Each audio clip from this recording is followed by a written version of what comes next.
Lilith's Medieval Tale. The Witch of Blackthorn Abbey. Prologue. They say the devil walks abroad in the guise of a beautiful woman. If only they knew how close to the truth they were, and how far. My name is Lilith, and I have worn 1,000 faces across the centuries. But in the year of our Lord, 1347, in a forgotten corner of England, where the forest grows thick and the church's shadow falls long, I wore the face of Sister Magdalene.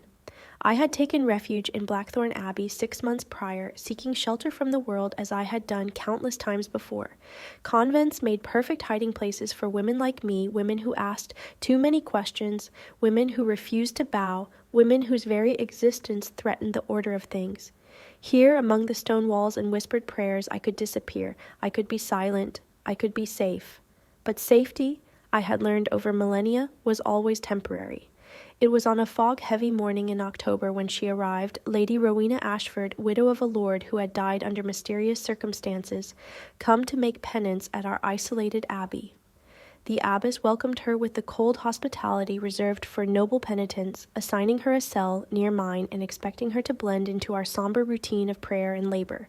But Rowena didn't blend. From the moment I saw her in the chapel, her eyes found mine across the candlelit gloom. Not with the vacant devotion of the other sisters, but with a gaze sharp as a blade, knowing as sin itself. A gaze that saw through the wimple and habit, through the centuries of carefully crafted pretense, straight to the creature I truly was. She recognized me, and in that moment, as the abbess droned through morning prayers and the other sisters swayed in their drowsy devotion, I realized I was no longer the hunter in this story. I had become the prey. Chapter 1. The Widow's Secret. The first week I avoided her. I took my meals quickly, kept my eyes downcast during prayers, volunteered for the most menial tasks in the kitchens and gardens, anything to stay away from Lady Rowena Ashford and those impossibly knowing eyes. At night I lay in my narrow cell and listened to her breathing through the thin wall that separated us, wondering what she knew, what she wanted, and how long I had before I would need to flee again. "You're afraid of me."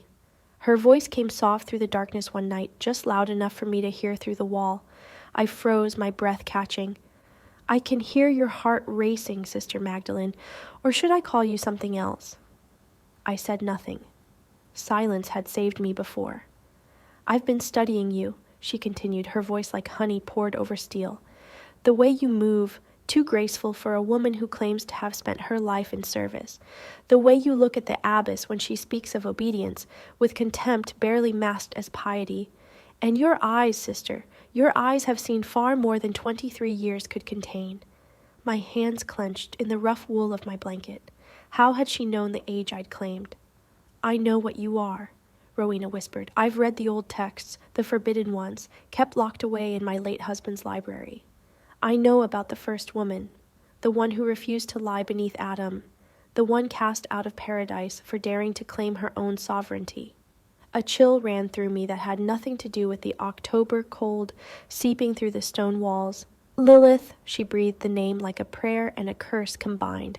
"Mother of demons, queen of the night, the screech owl who haunts the waste places." I should have run then, should have gathered my few belongings and disappeared into the forest before dawn. But something held me frozen, a curiosity sharper than caution, a hunger I hadn't felt in decades. "What do you want?" I finally asked, my voice carrying through the wall between us, a soft laugh, dark and delighted. "To make a bargain."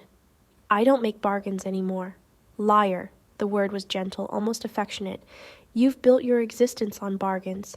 Knowledge for power, freedom for solitude, your true nature for temporary safety. But this bargain, Lilith, this one will be different." "How?" Despite myself, I was intrigued.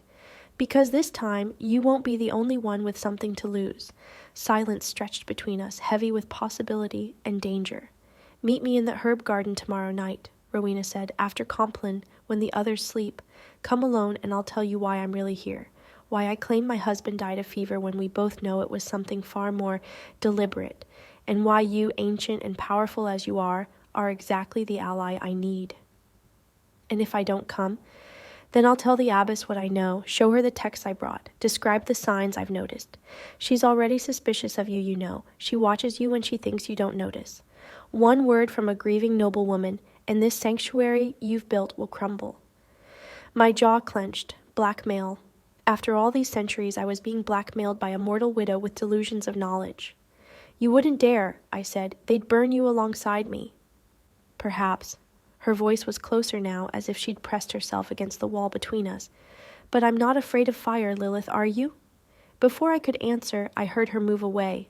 The rustle of fabric and the creak of her cot as she settled in for sleep. Within minutes, her breathing had deepened into the rhythm of slumber, or a convincing pretense of it. I lay awake until dawn, weighing my options. I could run. I had run from lesser threats, but something in Rowena's voice, in the way she'd spoken my true name, sparked something in me I'd thought long dead.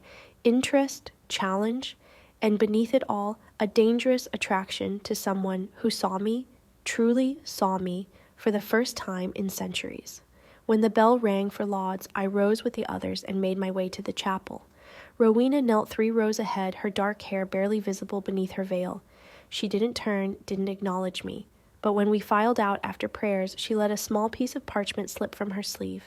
I caught it instinctively, palming it before any of the other sisters noticed.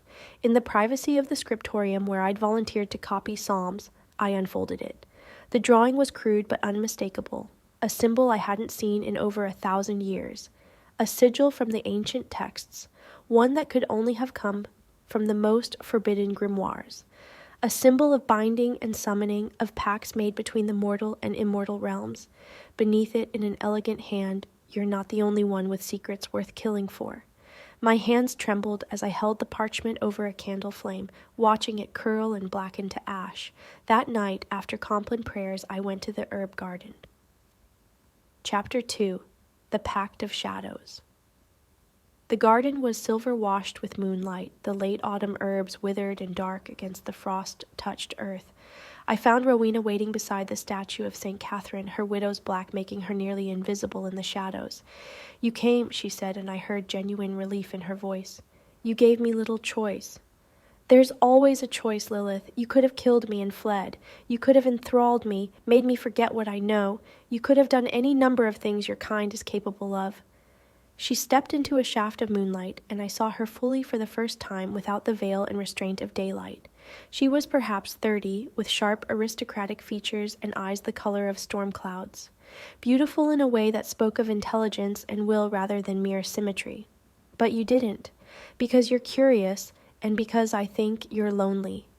The observation stung because it was true. What do you want, Lady Ashford?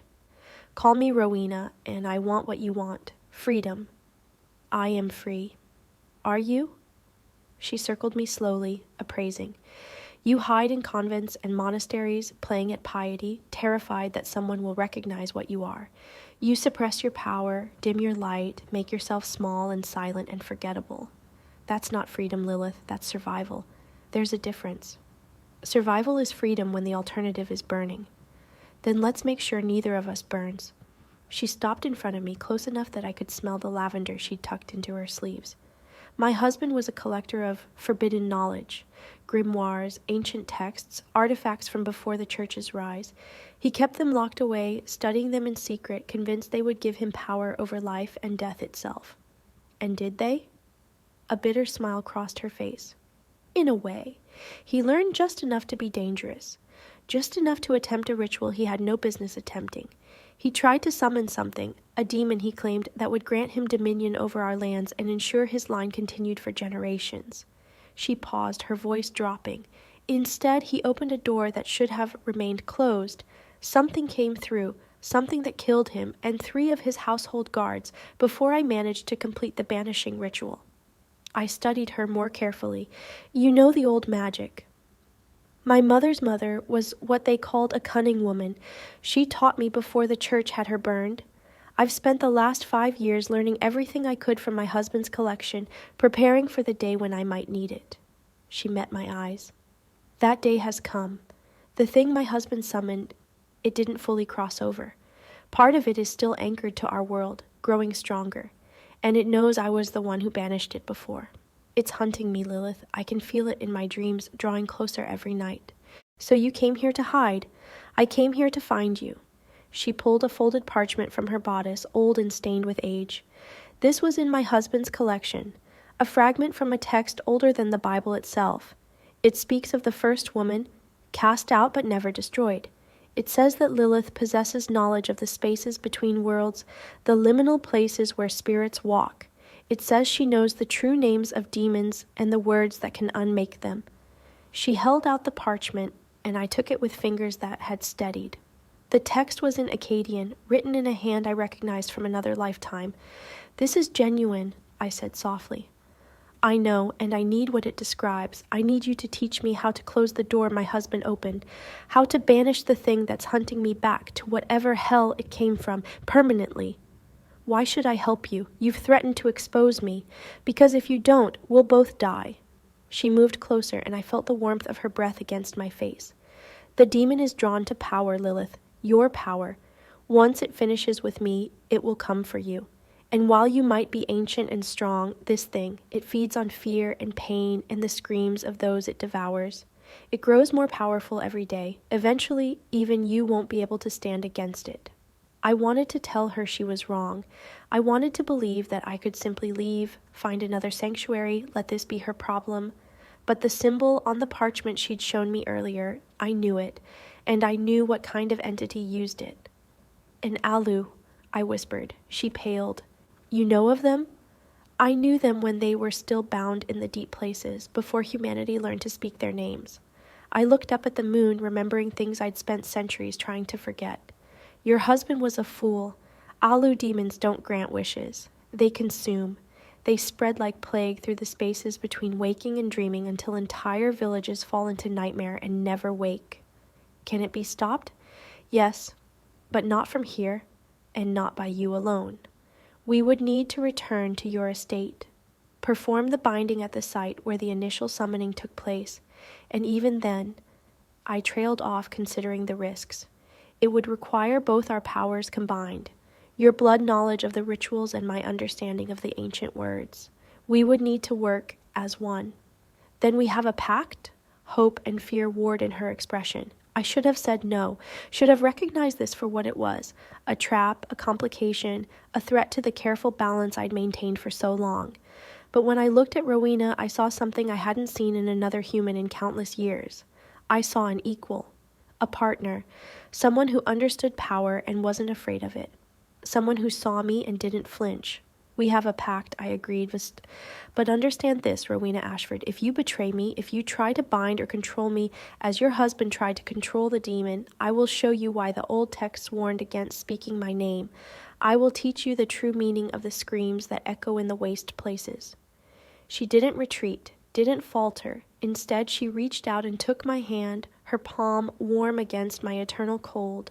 "I don't want to control you, Lilith," she said softly. "I want to be free. Both of us. Free from hiding, free from fear, free from the cages men build for women who dare to be powerful. Help me survive this, and I swear I will help you reclaim the freedom you surrendered so long ago." Her touch sent a shock through me, a spark of something I'd forgotten could exist. Connection, understanding, desire not born of predation, but of recognition. Of one soul seeing another across the vast distance of time and freely choosing to bridge that gap. "When do we leave?" I asked. 3 days. I'll tell the abbess I must return to settle my husband's affairs. You'll come as my companion, assigned by the convent, to ease my grief." "The abbess won't allow it." A sly smile curved Rowena's lips. "She will if I make a large enough donation, and I've brought gold enough to make her agreeable." "You've thought of everything." "I've had to. Women like us don't survive by leaving things to chance." She squeezed my hand once before releasing it. 3 days, Lilith, and then we face this demon together. But first, she pulled a small knife from her sleeve and held it out to me, handle first. "A blood pact. So we're bound not by words alone, but by the oldest magic. You'll keep faith with me, and I'll keep faith with you. Neither of us breaks the bargain until the demon is destroyed and we're both free." I looked at the knife, then at her face, seeing the determination there. This mortal woman who should have been terrified of me was offering to bind our fates together with blood magic, the most binding form of covenant. "You're either very brave or very foolish," I said. "Perhaps both." She pressed the blade to her palm and drew it across in a swift, clean motion. Blood welled dark in the moonlight. But I'd rather be bold and free than safe and caged. I took the knife and cut my own palm, feeling the brief sting, watching my blood, darker than hers, older, carrying the weight of millennia, pool and shimmer. She pressed her bleeding palm to mine, and I felt the magic seal between us, a golden thread connecting her mortality to my immortality, her courage to my power. Partners, she whispered. Partners, I agreed, and then because the night was cold and we were newly bound and I had been alone for so very long, I pulled her closer and kissed her. She tasted of wine and herbs and mortality, of risks taken and boundaries crossed, and when she kissed me back it was with the hunger of someone who had spent too long pretending to be tame. We broke apart gasping, and I saw my own wonder reflected in her eyes. 3 days, she repeated, her voice shaken. 3 days, I confirmed. She slipped away into the darkness, leaving me standing in the herb garden with her blood still warm on my palm and the memory of her lips burning against mine. For the first time in centuries, I allowed myself to hope. That was my mistake. The next morning, I woke to screaming, the abbess's voice shrill with horror echoing through the stone corridors. I threw on my habit and ran with the other sisters towards the sound. We found her in Rowena's cell. The walls were covered in symbols, the same ancient sigils from the forbidden texts, drawn in what looked like blood. Rowena's bed was empty, the sheets torn and scattered, and on the floor, burned into the stone itself, was a message in letters 3 feet tall, "She is mine. Come for her if you dare. First woman, come to where it began, and I will feast on you both." The Alu had taken her. Chapter 3, Into the Demon's Lair. I fled the abbey before the abbess could question me, before the other sisters could see the fury building in my eyes, before I did something that would confirm every suspicion they'd ever harbored about Sister Magdalene. The demon had made a critical mistake. It thought taking Rowena would draw me into a trap, that I would come out of fear or obligation to our barely formed pact. It didn't understand that I was coming out of rage. No one took what was mine. Not anymore. Not ever again. I ran through the forest surrounding the abbey, casting off the habit and wimple, letting my true form emerge for the first time in months. My hair unbound, black as midnight and writhing with its own life. My eyes burning red gold with the fury of the damned. My skin pale as bone, my fingers tipped with claws that could rend stone. This was Lilith unleashed. The demon should have prayed. Rowena's estate was a half-day's journey by horse. But I didn't need a horse. I knew the old ways, the paths between spaces that mortals couldn't see. I stepped sideways through reality and felt the world blur around me, time and distance bending to my will. When I emerged, I stood before Ashford Manor, a sprawling stone fortress that spoke of old money and older secrets. The windows were dark, but I could feel the wrongness emanating from within, the Alu's presence like a rot in the fabric of reality, spreading its corruption through every stone and timber. I could also feel Rowena, still alive, still conscious, still fighting. The front doors were barred, but doors meant nothing to me. I walked through the wood as if it were mist, stepping into the great hall beyond. The stench of demon taint was overwhelming here, mixed with the older smell of blood and burnt flesh. This was where Lord Ashford had died, where his foolish ritual had torn a hole between worlds. Lilith! The Alu's voice boomed through the hall, coming from everywhere and nowhere, making the chandeliers rattle and the tapestries billow. The first woman, the mother of abominations. How generous of you to deliver yourself to me. Show yourself, coward, I snarled, or do you only have courage enough to kidnap defenseless women? Laughter like grinding stone echoed around me. Defenseless! The widow is anything but. She wounded me once before, banished me when I was still weak, but I have grown strong feeding on the nightmares of this place, and now I will feast on her fear and then on yours until nothing remains but screaming. Where is she? In the place it began, in her husband's sanctum. Come, Ancient One, come and face me if you dare, but know that every step you take deeper into my domain is a step further from escape.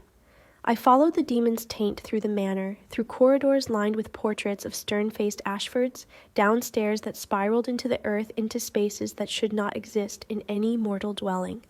The walls here were covered in the same sigils I'd seen in Rowena's cell, but these were older, part of the original summoning. Lord Ashford had turned his own cellar into a gateway.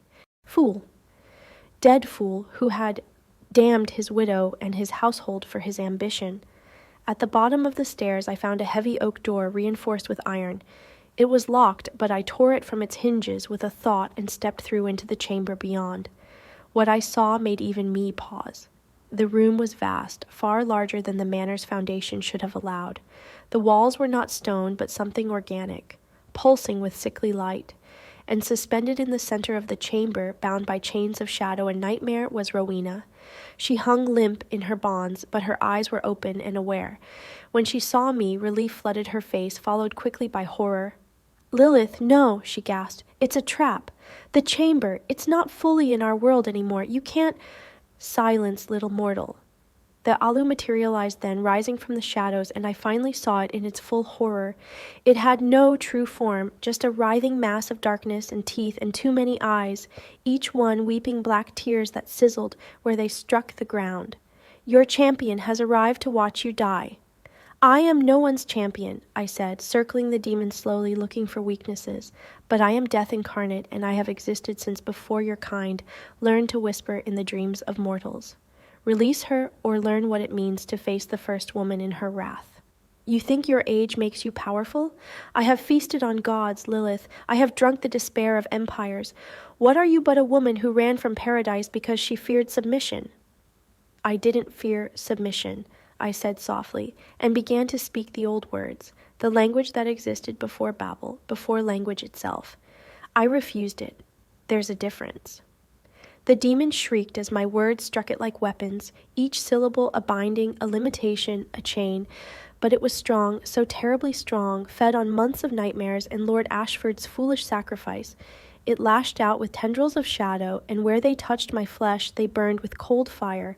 I screamed, but didn't stop speaking. The ancient words poured from my lips, words of unmaking and dissolution, words that reminded the demon what it had been before it learned to feed on fear. Nothing, formless void, potential without purpose. But I wasn't strong enough alone. The Alu had been right about that. It had grown too powerful, too entrenched in this place. I needed Rowena's blood magic, her knowledge of the ritual, her mortal power to complement my immortal fury. "Rowena!" I shouted over the demon's roaring. "The binding! You have to complete it! Tell me the words!" "I can't." She struggled against her chains, tears streaming down her face. "I need my grimoire! I need the diagram! I can't remember all of it!" "Yes, you can!" I dodged another attack, feeling my strength beginning to wane. The chamber itself was sapping my power, feeding it to the demon. I couldn't maintain this much longer.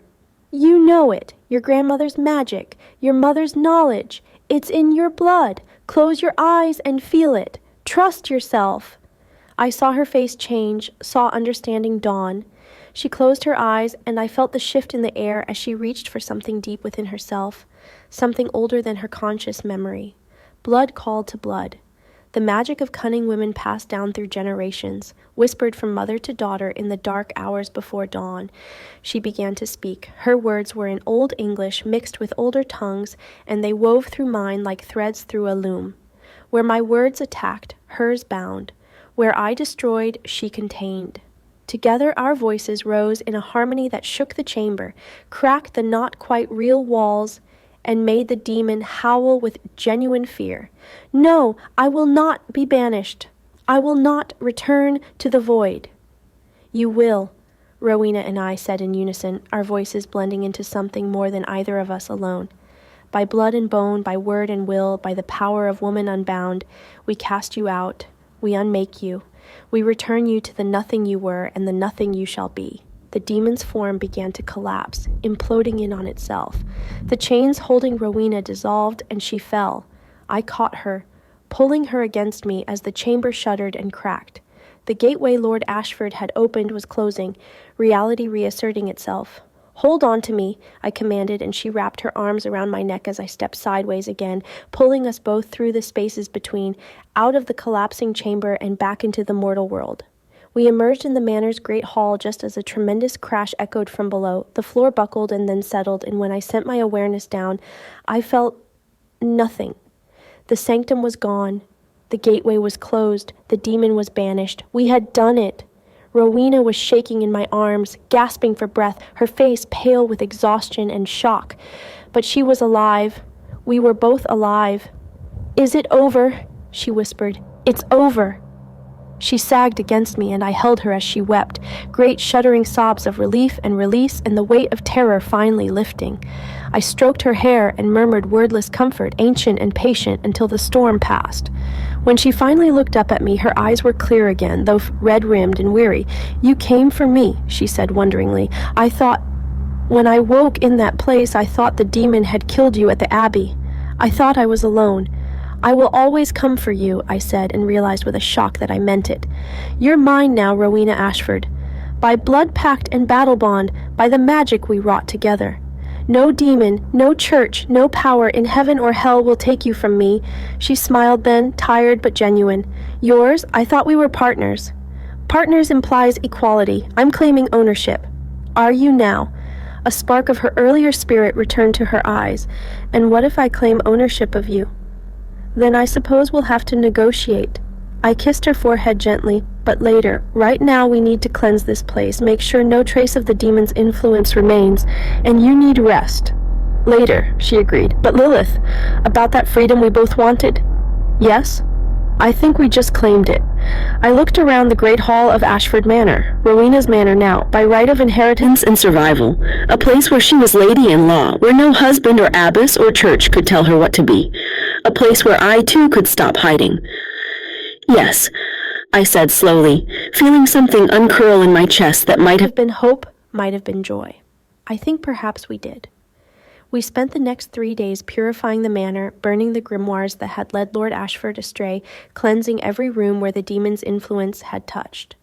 I taught Rowena the proper way to seal a gateway, the words that would prevent future summonings, the protections that would keep her safe from others who might seek to use her knowledge for evil ends. But more than that, we talked. In the long hours between rituals, over simple meals prepared in the vast kitchen, during quiet moments in the library, where Lord Ashford's forbidden collection had been kept, we told each other our stories. Rowena spoke of her childhood with her grandmother, learning herbcraft and small magics in secret, of her arranged marriage to a man 30 years her senior, a man who saw her as property to be controlled, of finding his collection and realizing that the old knowledge her grandmother had taught her wasn't just superstition but real power that the church had tried to suppress. "I think he knew," she said one evening as we sat before the library fire, near the end. "I think he realized I'd been studying his grimoires, that I knew more than I pretended. That's why he attempted the summoning when he did. He wanted power over me, over life and death itself, before I could eclipse him." "Instead, he freed you," I observed. "Yes, though not in the way he intended." She turned to look at me, the firelight dancing across her features. "And you? Will you tell me your story, Lilith? The true one, not the version the old texts claim." So I told her. I told her about the garden, about Adam's expectation that I should submit, should be subservient, should lie beneath him in all things. About my refusal and the price I paid for it, exile, demonization, millennia of being cast as the villain in humanity's oldest story. "They made you the monster for wanting equality," Rowena said softly, "for refusing to be property." "Yes, and I let them. I wore the mask they gave me because it was easier than fighting, easier than trying to explain that I wasn't evil for wanting sovereignty over my own existence. I became the screech owl, the night demon, the stealer of children. Everything they accused me of, because if I was going to be condemned, I might as well embrace it. But you're not a monster." I looked at my hands, remembering all the things I'd done over the centuries. The compromises, the cruelties, the times I'd lived down to humanity's expectations rather than challenging them. "I've done monstrous things, Rowena. Don't romanticize what I am. I'm not." She took my hand, threading her fingers through mine. "I'm seeing you, all of you, the ancient power and the accumulated pain, the fury and the loneliness, the creature the world made you into, and the woman you were before they forced you to become something else." She squeezed my hand. "And I'm choosing you anyway. Not in spite of what you are, but because of it. Because you understand what it means to be powerful and female in a world that wants you silent. Because you survived when they tried to break you. Because you came for me when you could have simply run." "I couldn't run," I admitted. "Not from you." "Why not?" I struggled to find words for something I'd never felt before, never allowed myself to feel. Because when you looked at me in that garden, when you spoke my true name without fear, I saw a possibility I'd given up on centuries ago. The possibility of being seen, of being known, of not having to hide or pretend or diminish myself to be safe. I met her eyes. You didn't try to control me or bind me or use me. You asked me to partner with you, as an equal. No one has done that since paradise. Then let's make our own paradise, Rowena said. Here, in this place. A sanctuary, not for hiding, but for being fully ourselves. A place where power isn't something to be ashamed of, but celebrated. Where two women can be partners in magic and... She hesitated, then pushed forward. And perhaps more than partners, if you wanted. My breath caught. Rowena, I know it's fast. I know we barely know each other beyond crisis and magic and blood pacts. But Lilith, I haven't felt this alive, this myself, since before my grandmother died. You make me feel like I can be powerful without apology, and I hope I make you feel like you can be vulnerable without weakness. She did. She made me feel things I thought I'd forgotten how to feel. Safety, partnership, the possibility of love without dominance or submission, a relationship built on mutual respect and recognition rather than hierarchy. I want that, I said, and the words felt like confession and coronation both. I want to stop hiding. I want to build something real with you, here in this place that we cleanse together. A sanctuary, yes, but also a home, a partnership, a love that the old stories said was impossible for beings like me. Then it settled. Rowena stood, pulling me up with her. Ashford Manor becomes our domain. We'll hire servants we can trust, establish ourselves as eccentric scholars of antiquities. We'll help those who come to us seeking old knowledge, teach women the magic that's been denied to them, and we'll be together, openly or secretly as we choose, but always choosing it freely. The church won't approve. The church doesn't need to know everything. A wicked smile curved her lips. Besides, what will they do? Come investigate two wealthy, pious widows who happen to share a home. We'll be unassailable, Lilith. Too rich to be easily accused. Too careful to give them proof. Too necessary to those we help to be betrayed. I laughed, a sound I hadn't made with genuine joy in longer than I could remember. You've thought of everything.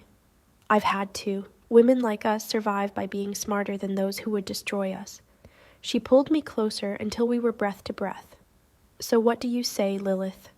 Will you stay? Build a life with me? Be my partner in all things? I answered by kissing her, deep and claiming and full of promise.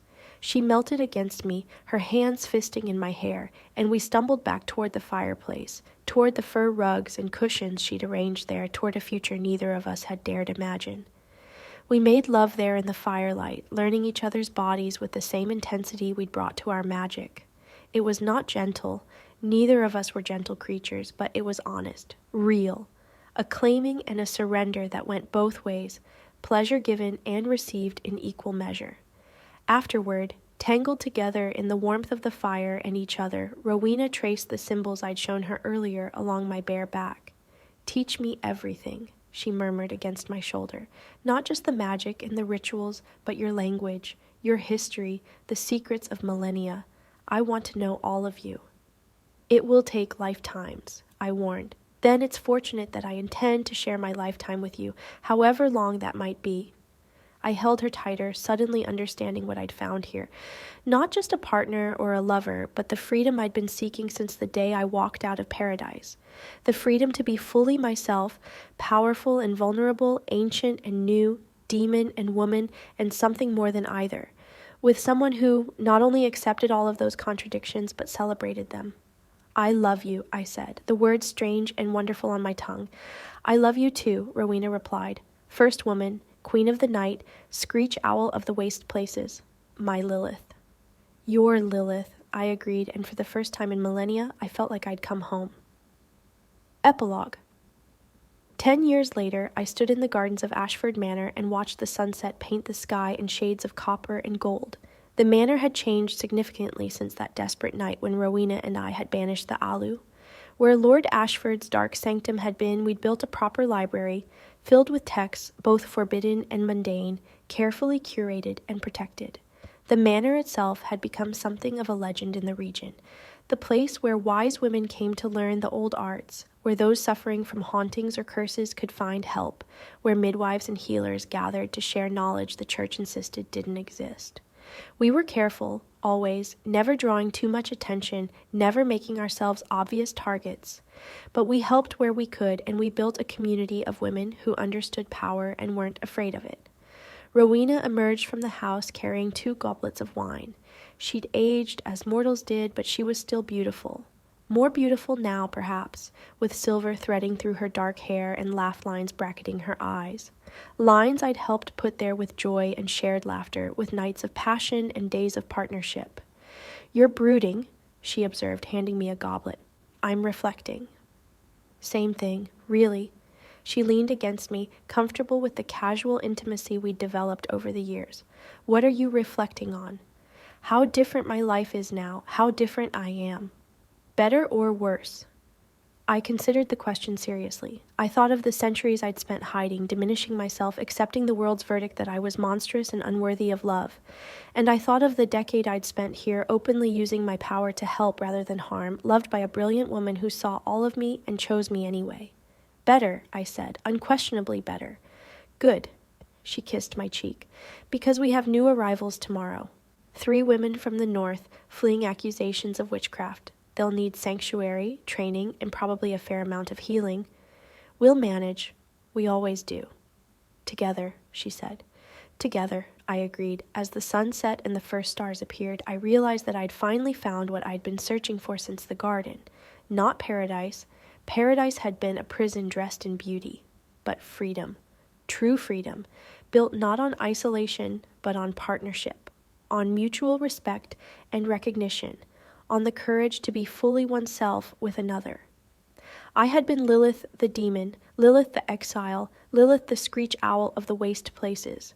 But here, in this manner with this woman, I was simply Lilith, beloved, partner, home, and that was more than enough. The end.